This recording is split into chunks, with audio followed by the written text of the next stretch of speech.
আসসালামু আলাইকুম, welcome to Sam's English club. আজকের টপিকটির নাম হচ্ছে টু মাদার্স রিমেম্বার্ড পোয়েম, 2 মাস স্মরণে একটি কবিতা বাই জন স্নো ডানক্যানসন।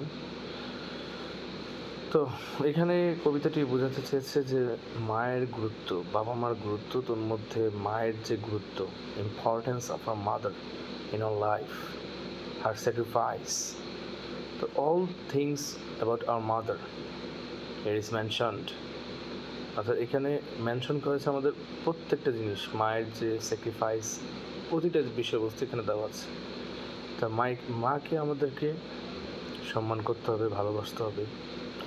তো আমরা কবিতাটা পড়ার চেষ্টা করি। Two mothers remembered by John Snow Duncanson. John Snow Duncanson কবির নামগুলো খুবই ইম্পর্ট্যান্ট এসএ পরীক্ষার্থীদের জন্য। এবং আমরা এখানে দেখতে পাচ্ছি প্রত্যেকটা স্তবকে 4টি করে লাইন আছে। 6 stanzas in the poem Two Mothers Remembered, অর্থাৎ 6 into 4 equals 24 lines। 24টা লাইন আছে এখানে, প্রতিটা স্তবকে 4টি করে লাইন আছে। আমি প্রতিটা লাইন পড়ে শোনাচ্ছি। I had two mothers I claim, two different people, yet with the same name, two separate women, diverse by design, but I loved them both because they were mine. I had two mothers, আমার 2 মা ছিল, 2 মাই আমার। Claim এখানে দাবি করা, 2টা মাই আমার। Two different people, 2টা ভিন্ন মানুষ, yet with the same name, তারপরও তাদের নামটা একই। এখানে আসলে টেকনিক্যালি কবি বোঝাতে যাচ্ছে যে 2টা ভিন্ন মানুষ বলতে এখানে 2টা ভিন্ন মানুষ না। কেন 2টা ভিন্ন মানুষ না আমি বোঝানোর চেষ্টা করছি এখানে, যে একই নাম কিন্তু 2টা ভিন্ন মানুষ, এটা তো সম্ভব না। এটা বোঝানোর চেষ্টা করা হচ্ছে কীভাবে, আমি একটু বলি। To separate women, diverse by design, 2টা ভিন্ন মহিলা, ডাইভার্স বাই ডিজাইন মানে হচ্ছে বৈচিত্র্যপূর্ণ তাদের নকশায়, অর্থাৎ চেহারার নকশায় তারা বৈচিত্র্যপূর্ণ। কীভাবে, একটা মা যখন জোয়ানকালে অর্থাৎ তার যৌবনকালটা আমার জন্য স্যাক্রিফাইস করলো, সন্তানের জন্য স্যাক্রিফাইস করলো, সেই মার যে ফেস বা মৌখিক যে অবকাঠামো, সেটা কিন্তু বয়স্ককালে কিন্তু আর থাকে না। বয়সকালে তার চেহারাটা চেঞ্জ হয়ে যায়, তার চেহারার মধ্যে বয়সের ছাপ আসে এবং সম্পূর্ণ ভিন্ন একটা প্রকৃতির মানুষ হয়ে যায়। এখানে এটাই বোঝানো হয়েছে যে 2টা ভিন্ন মহিলা, কিন্তু তাদের আকার আকৃতি নকশাগত দিক থেকে তারা ভিন্ন। But I loved them both because they were mine, কিন্তু আমি 2 মাকেই ভালোবেসেছিলাম, এখনও ভালোবাসি, কারণ তারা আমারই ছিল। The first was the mother who carried me here, প্রথম মার বিবরণ দেওয়া হচ্ছে এখানে, যে প্রথম মা যে আমাকে এ পর্যন্ত বহন করে নিয়ে এসেছিল। গেভ বার্থ, আমাকে জন্ম দিল। অ্যান্ড নার্চার্ড, এবং আমাকে লালন পালন করলো। অ্যান্ড লঞ্চড মাই ক্যারিয়ার, এবং আমার ক্যারিয়ারটা, আমার জীবন লক্ষ্যে পৌঁছাতে আমাকে সাহায্য করলো। এবং আমাকে ভ্যালুয়েবল লেসন, লাইফ লেসন, জীবনের শিক্ষা আমাকে দিয়ে গিয়েছিল। She was the one whose features I bear, সে ওই মহিলা যার গুণাগুণ আমি বহন করি। Complete with the facial expressions I wear, এবং আমার যে মায়ের যে মৌখিক অবকাঠামো, মৌখিক যে অঙ্গভঙ্গি, সব আমি তা পরিধান করি।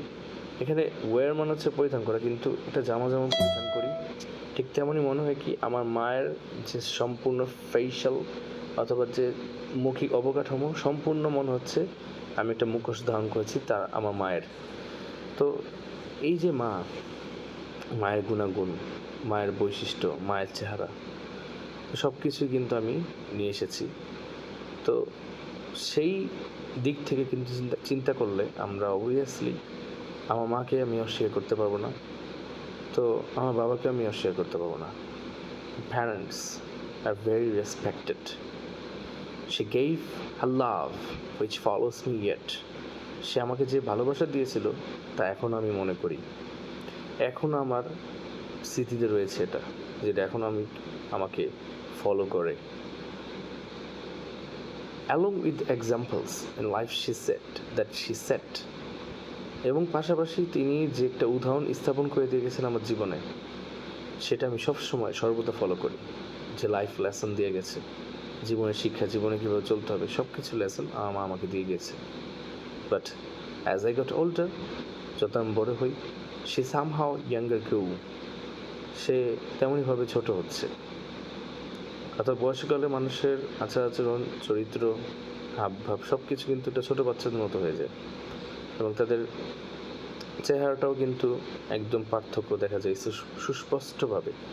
তুমি তোমার মার বা বাবার আগের ফেসটা দেখো, যৌবনকালের ফেসটা দেখো, তুমি দেখে অবাক হবা যে এই সেই ব্যক্তি ছিল, এই সেই ব্যক্তি যারা কিনা তোমার জন্য তাদের জীবনটাকে উৎসর্গ করলো, ত্যাগ করলো, এটাই। And we'd love as just mothers and daughters do. কিন্তু আমরা এমনভাবে হাসতাম যেমনটা মা আর মেয়ের মধ্যে যে সম্পর্ক কাজ করে, অর্থাৎ আমার মার সাথে আমার সম্পর্ক ছোটোবেলায় যেমন ছিল, বয়স্ককালেও আমার ঠিক তেমনই সম্পর্কটা ধরে রাখতে হবে।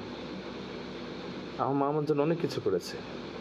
আজকে বয়স হওয়ার কারণে সে বা তিনি অনেক কিছু করতে পারছে না, এর মানে এই না যে আমি তাকে অবজ্ঞা করবো, তাকে ক্রিটিসাইজ করব। এটা করার সুযোগ নেই, কারণ সে কিন্তু অলরেডি তার জীবনটাকে শেষ করে দিয়েছে আমার জন্য বা তোমার জন্য, প্রতিটা সন্তানের জন্য। Every mother loves a child. So 4 number স্তবকে আমরা দেখতে পাচ্ছি, but then came the time that her mind clouded so. এমন একটা সময় এসেছিল যখন তার মনটা মেঘাচ্ছন্ন হয়ে গেছিলো। একটা মানুষের মন কখন মেঘাচ্ছন্ন হয়, কখন মনের মধ্যে কোনো রসকস বা শান্তি থাকে না, যখন একটা মানুষ বৃদ্ধ হয়ে যায়। And I sensed that the mother I knew it soon go. এবং আমার চিন্তায় আসতে লাগলো, আমার সেন্সে আসলো, বিবেকে আসলো যে মাকে আমি চিনতাম সে মা তো একসময় চলে যাবে। So quickly she changed and turned into the other person. অর্থাৎ সে খুব দ্রুত পরিবর্তন হয়ে গিয়েছিল এবং অন্য একটা মানুষ রূপান্তরিত হয়ে গেছিল। I stranger dressed in the clothes of my mother. মনে হচ্ছিল যেমন একটা অদ্ভুত আগন্তুক বা অপরিচিত ব্যক্তি আমার মার পোশাক পরিধান করে দাঁড়িয়ে আছে। Oh, she looked the same, at least at arm's length, but now she was the child and I was her strength. তো আরে সে তো দেখতে অন্তত মানে একই, এখনও একই, যদিও তার চেহারার নকশা ভিন্ন হয়েছে, বাট অন্তত তার হাতটা তো সেই আগের মায়ের, আমার যে প্রথমে যে মা, আর প্রথম মা বলতে এখানে যে মা আমাকে জন্ম দিয়েছিল, যে মা তার যৌবনকাল, তার সৌন্দর্যকে স্যাক্রিফাইস করে আজকে এই পর্যায়ে এসেছে, বৃদ্ধ হয়েছে। তো একটা বৃদ্ধ বয়সী মা আর জোয়ান বয়সী মা, দুই মাস যে হাতের পরশ, তোমাকে হাতকে যেভাবে বুলে দিত মাথার মধ্যে, মাথায় তেল দিয়ে দিত, বা যে হাত দিয়ে তোমাকে রান্না করে খাওয়াতো, সেই রান্নার হাত এবং সেই হাতের পরশ কখনো কিন্তু পরিবর্তন হবে না। এই দিকটা অন্তত মিলবে, এটাই ভালোবাসা। But now she was the child and I was her strength. এখন হচ্ছে সে আমার শিশু এবং আমি তার শক্তি। We'd come full circle we women three. আমরা একটা চক্রের মধ্যে চলে আসলাম এবং আমরা এখন 3 জন মহিলা। My mother the first, the second, আমার মা হচ্ছে প্রথমজন যে আমাকে জন্ম দিল, লালন পালন করলো এবং আমাকে আমার লক্ষ্যে পৌঁছাতে সাহায্য করলো, এবং দ্বিতীয় মা যে আমার বয়স্ককালের মা, এবং তৃতীয়টা লেখক বা কবি নিজেই। কবি নিজেও একদিন মা হবে, এ হচ্ছে তোমার চক্রাকারে। কবি একদিন মা হবে, তার সন্তান হবে, তার সন্তান একদিন মা হবে, সে একদিন বুড়ো হবে, আমি একদিন বুড়ো হব। এভাবেই জীবনের চক্র চলছে। And if my own children should come to a day when a new mother comes and the old goes away. এবং আমার যখন সন্তানের একদিন দুনিয়াতে আসবে, একজন নতুন মার জন্ম হবে, নতুন মার আবির্ভাব হবে এবং পুরাতন চলে যাবে। পুরাতন মা অর্থাৎ যে বৃদ্ধ বয়সী মা, তা তো তিনি একদিন চলে যাবেন, তিনি একদিন মারা যাবেন। This is the harsh reality of our life. I'd ask of them nothing that I didn't do. এই লাইনটা অনেক খুবই তাৎপর্যপূর্ণ এবং আমার সবচেয়ে পছন্দের একটা লাইন, যে আমি আমার সন্তানের থেকে এমন কোনো কিছুই আশা করব না যেটা আমি আমার মার সাথে বা বাবার সাথে কখনো করিনি। আমি আমার মা বাবাকে কখনো বৃদ্ধাশ্রমে বা তার কষ্ট মানে তার কোনো একটা মানে যে কোনো একটা কারণে আমার বিরক্তের কারণ তো সে হতে পারে না। কারণ আমাকে যেভাবে লালন পালন করেছিলেন আমার মা, আমি যখন ছোট ছিলাম তখন আমার পটি, আমার প্রস্রাব পায়খানা সব কিছু তিনি পরিষ্কার করতেন। আজ তিনি বয়স্ক হয়ে গেছেন, তিনিও আজ ঠিক সেইভাবেই এই কাজগুলো বয়সের কারণে করতে হচ্ছে। কিন্তু আমি তো তাকে ঘৃণা করে ফেলে দিয়ে আসবো না, আমাকে তো তিনি ফেলে দেননি। এইটাই হচ্ছে মূল বিষয়বস্তু, যে আমি এমন কোনো কিছুই করি নাই এবং আমি আমার সন্তান থেকে এমন কোনো কিছু আশা করি না যেটা আমি কখনো আমার বাবার সাথে করিনি।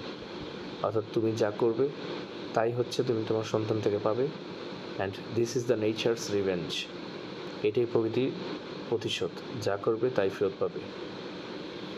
I'd ask of them nothing that I didn't do. So love both of your mothers as both have loved you.